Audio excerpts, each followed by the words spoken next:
Hello, and welcome back to Storytime Banned Books Read with Me. I'm Kathleen Francis, and I'm joining you tonight, along with Cleo, the cat, who you'll hear somewhere in the background, I'm sure, as we continue our read of Margaret Atwood's The Handmaid's Tale. 28. I don't feel like a nap this afternoon. There's still too much adrenaline. I sit on the window seat, looking out through the semashire of the curtains. White nightgown. The window is as open as it goes. There's a breeze, hot in the sunlight, and the white cloth blows across my face. From the outside, I must look like a cocoon, a spook. Face enshrouded like this, only the outlines visible, of nose, bandaged mouth, blind eyes. But I like the sensation, the soft cloth brushing my skin. It's like being in a cloud. They've given me a small electric fan, which helps in this humidity. It whirs on the floor, in the corner, its blades encased in grill work. If I were Mora, I'd know how to take it apart, reduce it to its cutting edges. I have no screwdriver, but if I were Mora, I could do it without a screwdriver. I'm not Mora. What would she tell me about the commander if she were here? Probably she'd disapprove. She disapproved of Luke, back then. Not of Luke, but of the fact that he was married. She said I was poaching on another woman's ground. I said Luke wasn't a fish or a piece of dirt either. He was a human being and could make his own decisions. She said I was rationalizing. I said I was in love. She said that was no excuse. Mora was always more logical than I am. I said she didn't have that problem herself anymore, since she decided to prefer women, and as far as I could see, she had no scruples about stealing them or borrowing them when she felt like it. She said it was different, because the balance of power was equal between women, so sex was an even-Steven transaction. I said even-Steven was a sexist phrase, if she was going to be like that, and anyway, that argument was outdated. She said I had trivialized the issue, and if I thought it was outdated, I was living with my head in the sand. We said all this in my kitchen, drinking coffee, sitting at my kitchen table, in those low, intense voices we used for such arguments when we were in our early 20s, a carryover from college. The kitchen was in a rundown apartment in a clapboard house near the river, the kind with 3 stories and a rickety outside back staircase. I had the second floor, which meant I got noise from both above and below. 2 unwanted disc players thumping late into the night. Students, I knew. I was still on my first job, which didn't pay much. I worked a computer in an insurance company, so the hotels with Luke didn't mean only love or even only sex to me. They also meant time off from the cockroaches, the dripping sink, the linoleum that was peeling off the floor in patches, even from my own attempts to brighten things up by sticking posters on the wall and hanging prisms in the windows. I had plants, too, though they always got spider mites or died from being unwatered. I would go off with Luke and neglect them. I said there was more than one way of living with your head in the sand, and that if Mora thought she could create utopia by shutting herself up in a women-only enclave, she was sadly mistaken. Men were not just going to go away, I said. You couldn't just ignore them. That's like saying you should go out and catch syphilis merely because it exists, Mora said. Are you calling Luke a social disease? I said. Mora laughed. Listen to us, she said. Shit, we sound like your mother. We both laughed then, and when she left we hugged each other as usual. There was a time when we didn't hug, after she told me about being gay. But then she said I didn't turn her on, reassuring me, and we'd gone back to it. We could fight and wrangle and name-call, but it didn't change anything underneath. She was still my oldest friend. Is. I got a better apartment after that, where I lived for the 2 years it took Luke to pry himself loose. I paid for it myself with my new job. It was in a library. Not the big one with Death and Victory, a smaller one. I worked transferring books to computer disks to cut down on storage space and replacement costs, they said. Diskers, we called ourselves. We called the library a discotheque, which was a joke of ours. After the books were transferred, they were supposed to go to the shredder, but sometimes I took them home with me. I liked the feel of them and the look. Luke said I had the mind of an antiquarian. He liked that. He liked old things himself. It's strange now to think about having a job. Job. It's a funny word. It's a job for a man. Do a jobby, they'd say to children when they were being toilet trained, or of dogs. He did a job on the carpet. You were supposed to hit them with rolled up newspapers. That's what my mother said. I can remember when there were newspapers, though I never had a dog, only cats. The Book of Job. All those women having jobs. Hard to imagine now, but thousands of them had jobs, millions. It was considered the normal thing. Now it's like remembering the paper money, when they still had that. My mother kept some of it, pasted into a scrapbook along with the early photos. It was obsolete by then. You couldn't buy anything with it. Pieces of paper, thickish, greasy to the touch, green-colored, with pictures on each side, some old man in a wig, and on the other side a pyramid with an eye above it. It said, "In God We Trust." My mother said people used to have signs beside their cash registers for a joke. "In God We Trust, all others pay cash." That would be blasphemy now. You had to take those pieces of paper with you when you went shopping, though by the time I was 9 or 10, most people used plastic cards. Not for the groceries, though. That came later. It seemed so primitive, totemistic even, like cowrie shells. I must have used that kind of money myself a little before everything went on the CompuBank. I guess that's how they were able to do it, in the way they did, all at once, without anyone knowing beforehand. If there had still been portable money, it would have been more difficult. It was after the catastrophe, when they shot the president and machine-gunned the Congress, and the army declared a state of emergency. They blamed it on the Islamic fanatics at the time. "Keep calm," they said on television. "Everything is under control." I was stunned. Everyone was. I know that. It was hard to believe. The entire government gone like that. How did they get in?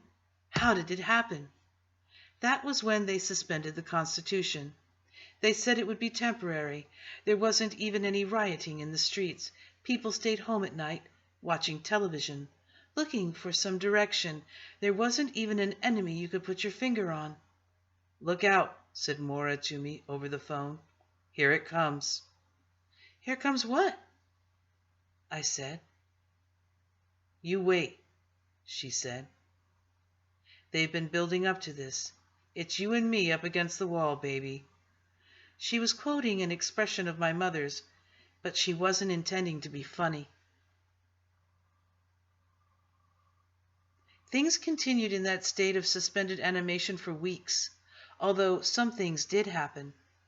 Newspapers were censored and some were closed down. For security reasons, they said. The roadblocks, they began to appear, and identipasses.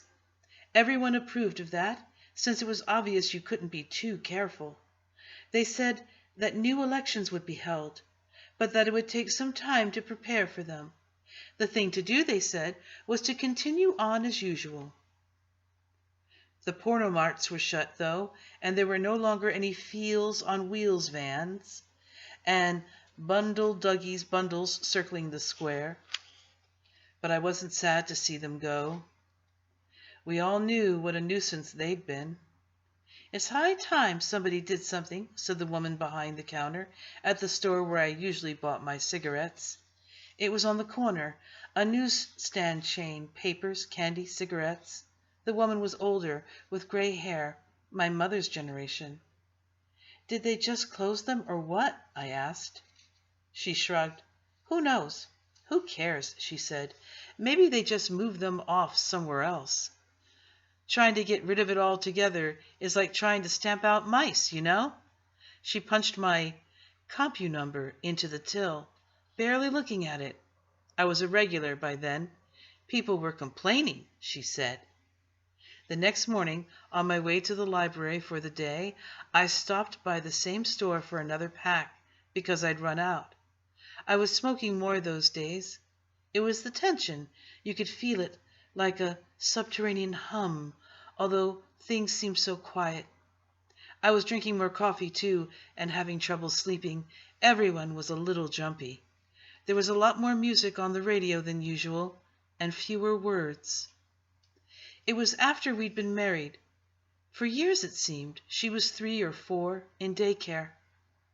We'd all got up in the usual way and had breakfast, granola, I remember, and Luke had driven her off to school in the little outfit I'd bought her just a couple weeks before, striped overalls and a blue t-shirt. What month was this? It must have been September. There was a school pool that was supposed to pick them up, but for some reason I'd wanted Luke to do it. I was getting worried even about the school pool. No children walked to school anymore. There had been too many disappearances. When I got to the corner store, the usual woman wasn't there. Instead, there was a man, a young man. He couldn't have been more than 20. She sick? I said as I handed him my card. Who? He said, aggressively, I thought. The woman who's usually here, I said. How would I know? He said. He was punching my number in, studying each number, punching with one finger. He obviously hadn't done it before. I drummed my fingers on the counter, impatient for a cigarette, wondering if anyone had ever told him something could be done about those pimples on his neck. I remember quite clearly what he looked like. Tall, slightly stooped, dark hair cut short, brown eyes that seemed to focus 2 inches behind the bridge of my nose, and that acne. I suppose I remember him so clearly because of what he said next. Sorry, he said, this number's not valid. That's ridiculous, I said. It must be. I've got thousands in my account. I just got the statement 2 days ago. Try it again. It's not valid, he repeated obstinately. See that red light? Means it's not valid. You must have made a mistake, I said. Try it again. He shrugged and gave me a fed-up smile, but he did try the number again.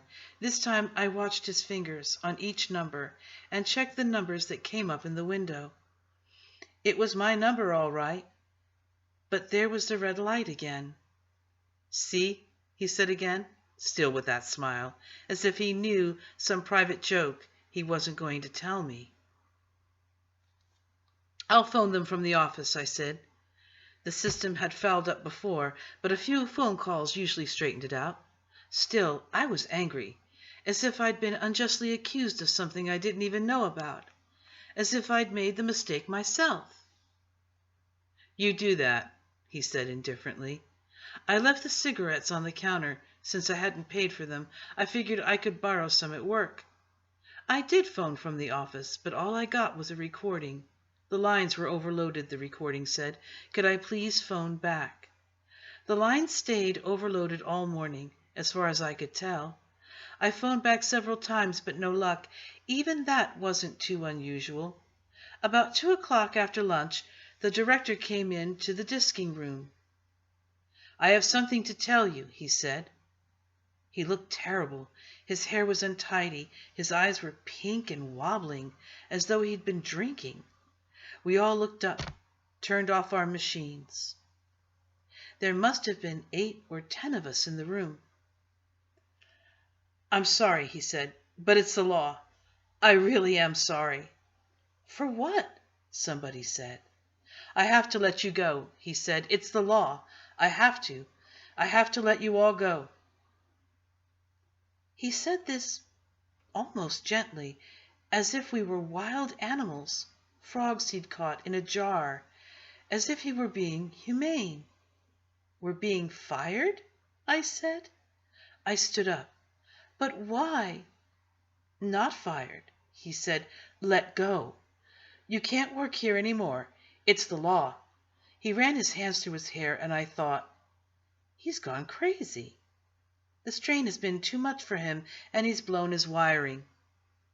You can't just do that, said the woman who sat next to me. This sounded false, improbable, like something you would say on television. It isn't me, he said. You don't understand. Please go, now. His voice was rising. I don't want any trouble. If there's trouble, the books might be lost. Things will get broken. He looked over his shoulder. They're outside, he said, in my office. If you don't go now, they'll come in themselves. They gave me 10 minutes. By now he sounded crazier than ever. He's loopy, someone said out loud, which we must all have thought. But I could see out into the corridor, and there were 2 men standing there in uniforms with machine guns. This was too theatrical to be true, yet there they were, sudden apparitions like Martians. There was a dreamlike quality to them. They were too vivid, too at odds with their surroundings. Just leave the machines, he said while we were getting our things together, filing out, as if we could have taken them. We stood in a cluster on the steps outside the library. We didn't know what to say to one another. Since none of us understood what had happened, there was nothing much we could say. We looked at one another's faces and saw dismay and a certain shame, as if we'd been caught doing something we shouldn't. It's outrageous, one woman said, but without belief.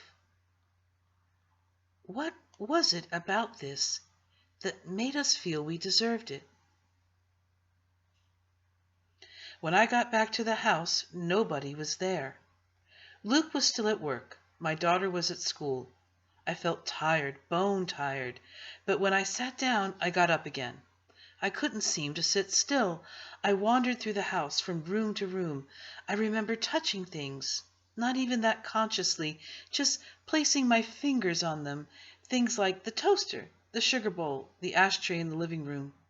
After a while, I picked up the cat and carried her around with me. I wanted Luke to come home.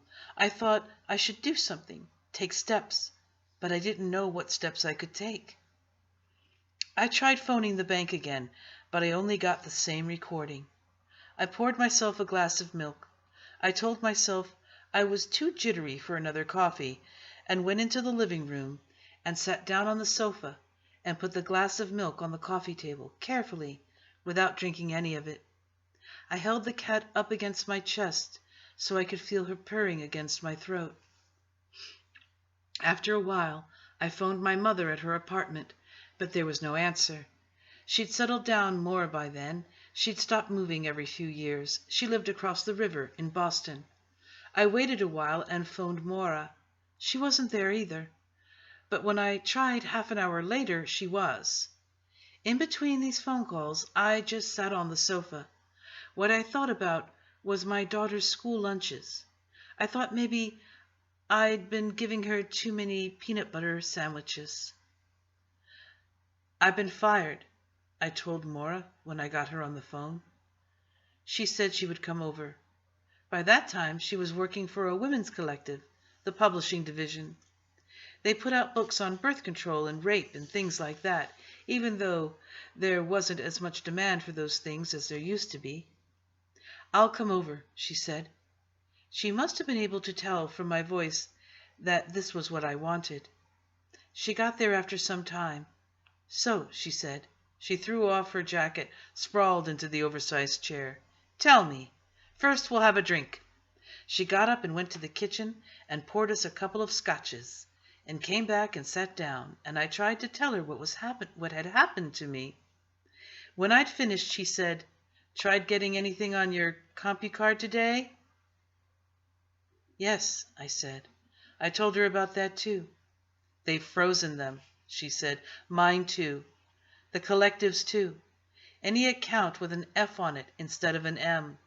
All they needed to do is push a few buttons. We're cut off.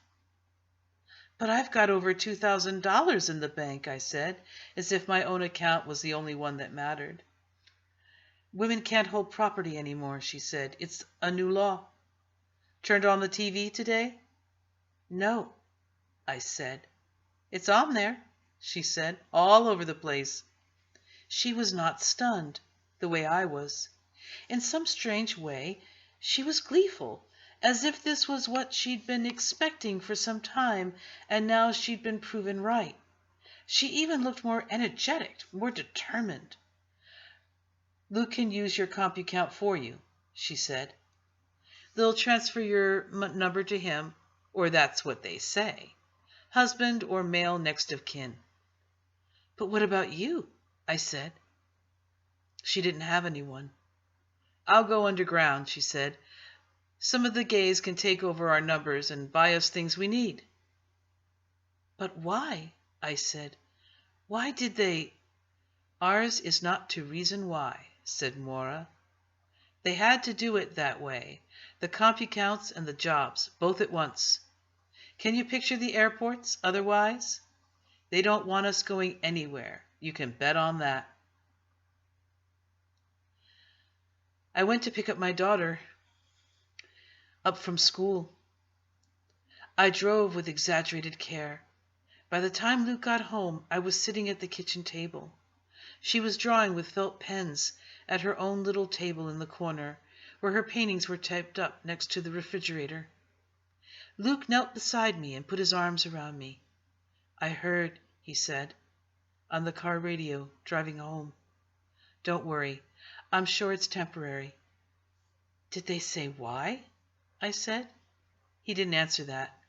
We'll get through it, he said, hugging me.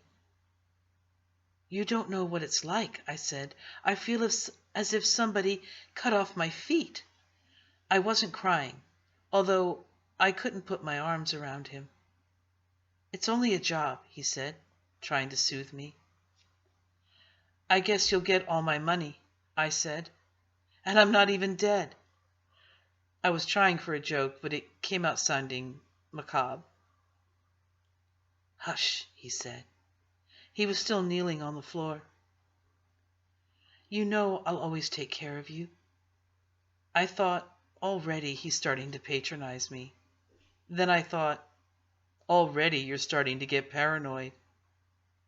I know, I said. I love you.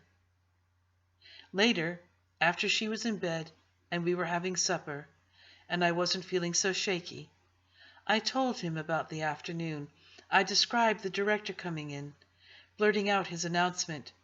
It would have been funny if it wasn't so awful, I said. I thought he was drunk. Maybe he was.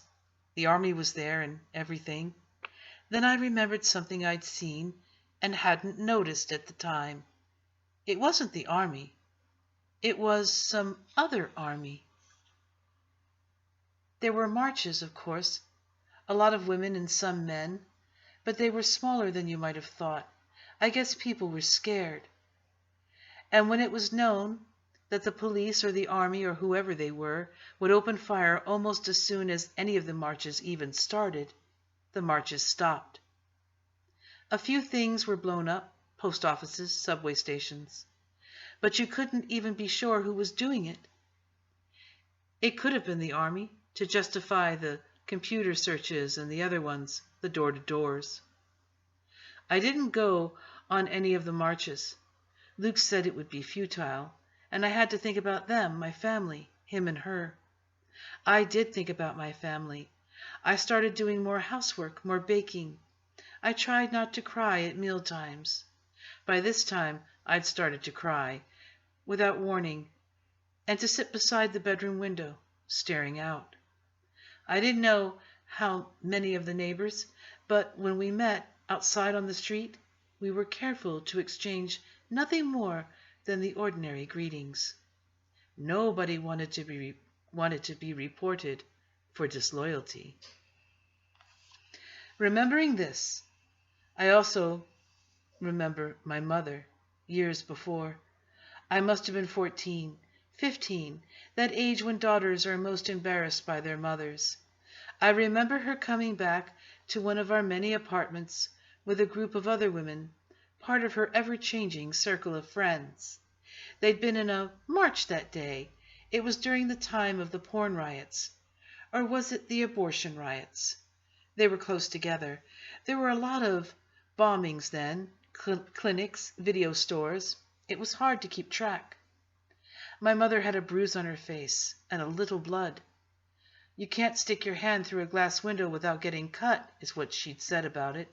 Fucking pigs. Fucking bleeders, one of her friends said. They called the other side bleeders, after the signs they carried. Let them bleed. So it must have been the abortion riots. I went into my bedroom to be out of their way. They were talking too much and too loudly. They ignored me, and I resented them. My mother and her rowdy friends. I didn't see why she had to dress that way, in overalls, as if she were young, or to swear so much. "You're such a prude," she would say to me, in a tone of voice that was on the whole pleased. She liked being more outrageous than I was, more rebellious. Adolescents are always such prudes. Part of my disapproval was that, I'm sure, perfunctory, routine. But also I wanted from her a little more ceremonious, less subject to makeshift and decampment. Pardon me. What I meant to read was, but also I wanted from her a life more ceremonious, less subject to makeshift and decampment. "You were a wanted child, God knows," she would say at other moments, lingering over the photo albums in which she had me framed. These albums were thick with babies, but my replicas thinned out as I grew older, as if the population of my duplicates had been hit by some plague. She would say this a little regretfully, as though I hadn't turned out entirely as she'd expected.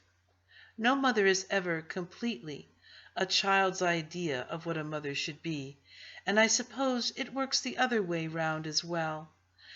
But despite everything, we didn't do badly by one another. We did as well as most.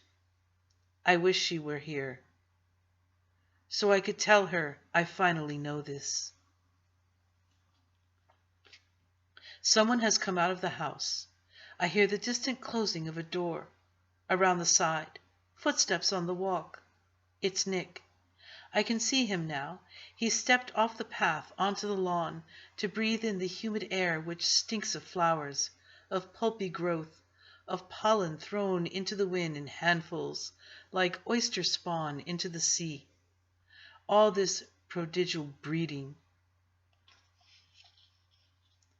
He stretches in the sun. I feel the ripple of muscles go along him, like a cat's back arching. He's in his shirt sleeves, bare arms sticking shamelessly out from the rolled cloth. Where does the tan end? I haven't spoken to him since that one night. Dreamscape in the moon-filled sitting room.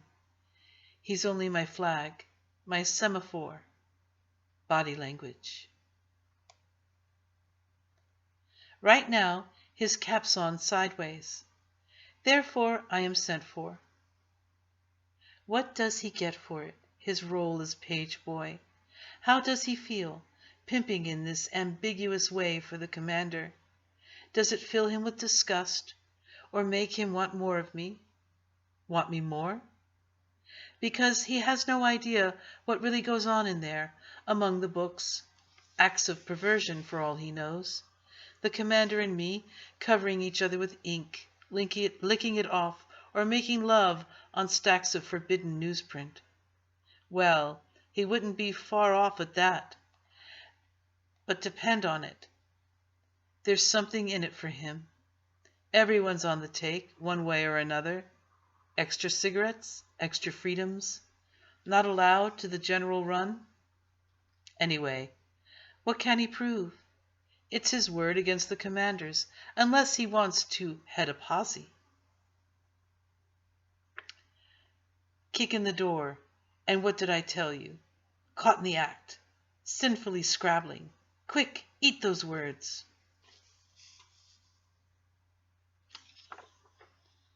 Maybe he just likes the satisfaction of knowing something secret, of having something on me, as they used to say. It's the kind of power you can use only once. I would like to think better of him. That night, after I'd lost my job, Luke wanted to make love. Why didn't I want to? Desperation alone should have driven me, but I still felt numbed. I could hardly even feel his hands on me. What's the matter? He said. I don't know, I said. We still have, he said. But he didn't go on to say what we still had. It occurred to me that he shouldn't be saying we, since nothing that I knew of had been taken away from him. We still have each other, I said. It was true. But then, why did I sound, even to myself, so indifferent? He kissed me then, as if now I'd said that, things could go back to normal. But something had shifted, some balance. I felt shrunken, so that when he put his arms around me, gathering me up, I was small as a doll. I felt love going forward without me. He doesn't mind this, I thought. He doesn't mind it at all. Maybe he even likes it. We are not each other's anymore. Instead, I am his.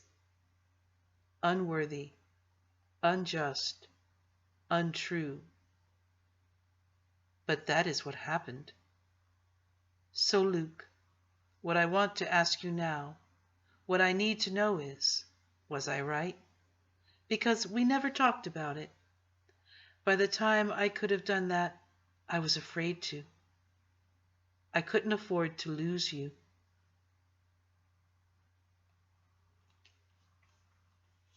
We'll stop there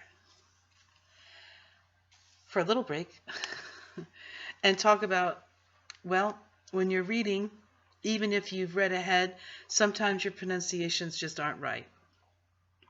And I am confused as to what our author, Margaret Atwood, had intended. Was it Book of Job, or was it a snarky Book of Job? Not sure. I tried to research that one and didn't get a definitive answer.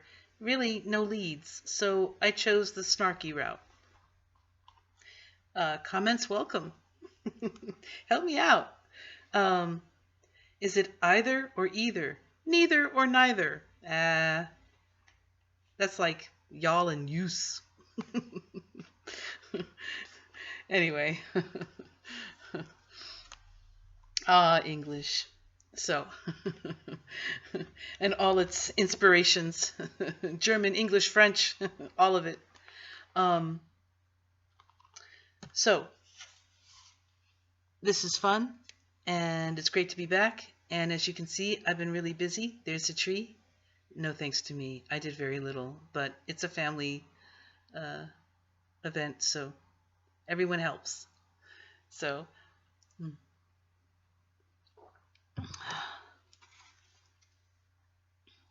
got the heat on and it's dry. 29. I'm sitting in the commander's office, across from him at his desk, in the client position, as if I'm a bank customer negotiating a heavy loan. But apart from my placement in the room, little of that formality remains between us. I no longer sit stiff-necked, straight back, feet regimented side by side on the floor, eyes at the salute. Instead, my body's lax, cozy even. My red shoes are off, my legs tucked up underneath me on the chair, surrounded by a buttress of red skirt, true but tucked nonetheless, as at a campfire of earlier and more picnic days. If there were a fire in the fireplace, its light would be twinkling on the polished surfaces, glimmering warmly on flesh. I add the firelight in. As for the commander, he's casual to a fault tonight. Jacket off, elbows on the table. All he needs is a toothpick in the corner of his mouth to be an ad for rural democracy, as in an etching, fly-specked, some old burned book. The squares on the board in front of me are filling up. I'm making my penultimate play of the night. Zilch, I spell, a convenient one-voweled word with an expensive Z. Is that a word? Says the commander. We could look it up, I say. It's archaic. I'll give it to you, he says. He smiles. The commander likes it when I distinguish myself, show precocity, like an attentive pet, prick-eared and eager to perform. His approbation laps me like a warm bath. I sense in him none of the animosity I used to sense in men, even in Luke sometimes. He's not saying bitch in his head. In fact, he is positively daddyish. He likes to think I am being entertained, and I am. I am. Deftly, he adds up our final scores on his pocket computer. You ran away with it, he says. I suspect him of cheating, to flatter me, to put me in a good mood. But why? It remains a question. What does he have to gain from this sort of pampering? There must be something. He leans back, fingertips together, a gesture familiar to me now. We have built up a repertoire of such gestures, such familiarities between us. He's looking at me, not unbenevolently, but with curiosity, as if I am a puzzle to be solved. What would you like to read tonight? He says. This too has become routine. So far, I've been through a Mademoiselle magazine, an old Esquire from the 80s, a Ms., a magazine I can remember vaguely as having been around my mother's various apartments while I was growing up, and a Reader's Digest. He even has novels. I read a Raymond Chandler, and right now I'm halfway through Hard Times by Charles Dickens. On these occasions I read quickly, voraciously, almost skimming, trying to get as much into my head as possible before the next long starvation. If it were eating, it would be the gluttony of the famished. If it were sex, it would be a swift, furtive stand-up in an alley somewhere. While I read, the commander sits and watches me doing it, without speaking, but also without taking his eyes off me. This watching is a curiously sexual act, and I feel undressed while he does it. I wish he would turn his back, stroll around the room, read something himself. Then perhaps I could relax more, take my time. As it is, this illicit reading of mine seems a kind of performance. I think I'd rather just talk, I say. I'm surprised to hear myself saying it. He smiles again. He doesn't appear surprised. Possibly he's been expecting this, or something like it. Oh, he says, what would you like to talk about? I falter. Anything, I guess. Well, you, for instance. Me? He continues to smile.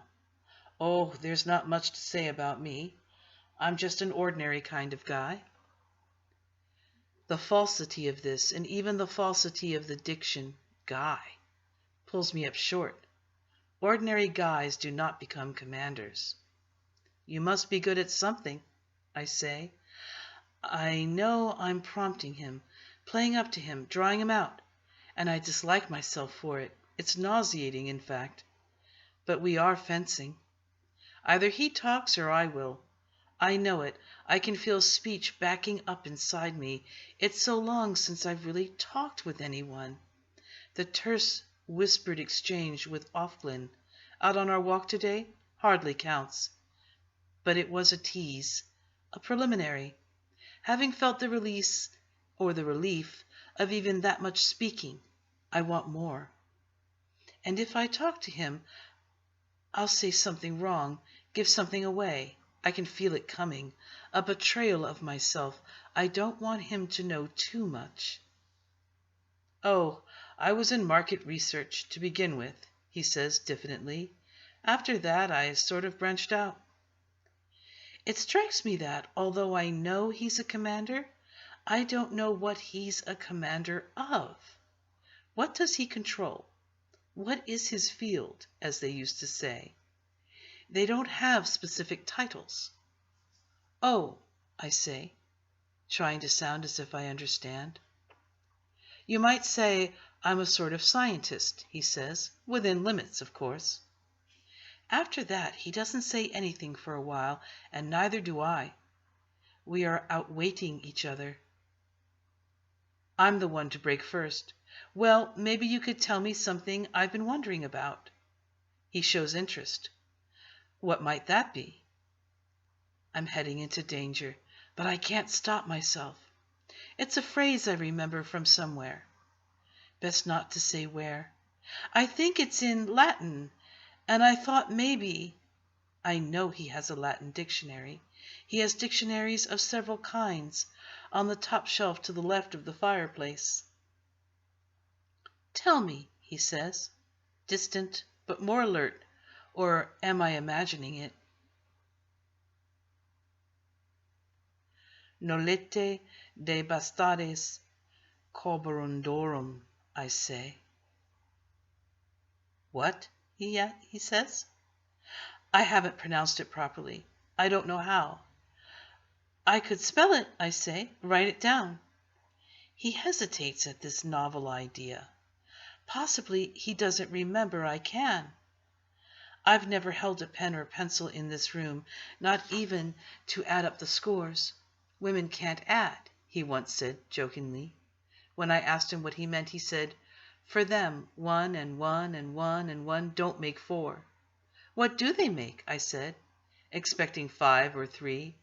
Just 1 and 1 and 1 and 1, he said.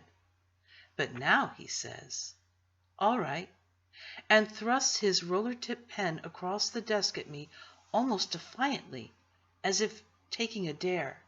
I look around for something to write on, and he hands me the score pad, a desktop notepad with a little smile button face printed at the top of the page. They still make those things. I print the phrase carefully, copying it down from inside my head, from inside my closet. Here, in this context, it's neither prayer nor command, but a sad graffiti, scrawled once, abandoned. The pen between my fingers is sensuous, alive almost. I can feel its power, the power of the words it contains. Pen is envy, Aunt Lydia would say, quoting another center motto, warning us away from such objects. And they were right. It is envy. Just holding it is envy. I envy the commander his pen. It's one more thing I would like to steal. The commander takes the smile button page from me and looks at it. Then he begins to laugh. And is he blushing? That's not real Latin, he says. That's just a joke. A joke? I say, bewildered now. It can't be only a joke. Have I risked this, made a grab at knowledge for a mere joke? What sort of joke? You know how schoolboys are, he says. His laughter is nostalgic, I see now, the laughter of indulgence toward his former self. He gets up, crosses to the bookshelves, takes down a book from his trove. Not the dictionary, though. It's an old book, a textbook it looks like, dog-eared and inky. Before showing it to me, he thumbs through it, contemplative, reminiscent. Then, here, he says, laying it open on the desk in front of me. What I see first is a picture, the Venus de Milo, in a black and white photo with a mustache and black brassiere and armpit hair drawn clumsily on her. On the opposite page is the Colosseum in Rome, labeled in English, and below a conjugation. Sum et est. Sumus este sum. There, he says, pointing, and in the margin I see it, written in the same ink as the hair on the Venus. Nolite te bastardes carborundorum. It's sort of hard to explain why it's funny unless you know Latin, he said. We used to write all kinds of things like that. I don't know where we got them. From older boys, perhaps. Forgetful of me and of himself, he's turning the pages. Look at this, he says. The picture is called The Sabine Women, and in the margin is scrawled Pim pis pit, Pimus pistis pants. There was another one, he says. He stops, returning to the present, embarrassed. Again he smiles. This time you could call it a grin. I imagine freckles on him, a cowlick. Right now I almost like him. But what did it mean, I say. Which? He says. Oh, it meant don't let the bastards grind you down. I guess we thought we were pretty smart back then. I force a smile, but it's all before me now. I can see why she wrote that on the wall of the cupboard, but I also see that she must have learned it here, in this room. Where else? She was never a schoolboy. With him, during some previous period of boyhood reminiscence, of confidences exchanged. I have not been the first, then, to enter his silence, play children's word games with him. What happened to her? I say. He hardly misses a beat. Did you know her somehow? Somehow, I say. She hanged herself, he says thoughtfully, but not sadly. That's why we had the light fixture removed, in your room. He pauses. Serena found out, he says, as if this explains it. And it does. If your dog dies, get another.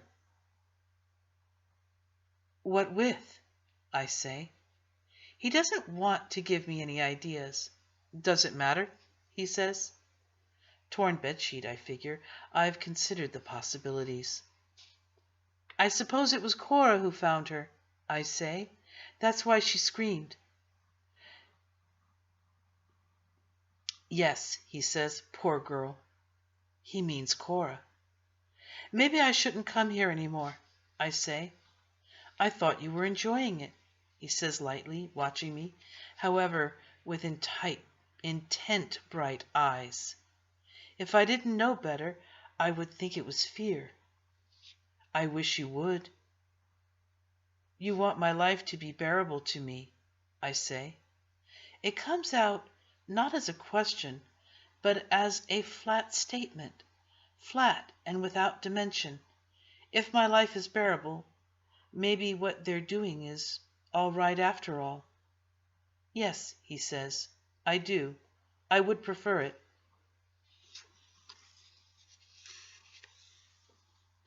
Well then, I say, things have changed. I have something on him now. What I have on him is the possibility of my own death. What I have on him is his guilt at last. What would you like? He says, still with that lightness, as if it's a money transaction merely, and a minor one at that. Candy, cigarettes. Besides hand lotion, you mean? I say. Besides hand lotion, he agrees. I would like, I say. I would like to know. It sounds indecisive, stupid even. I say it without thinking. Know what? He says. Whatever there is to know, I say, but that's too flippant. What's going on?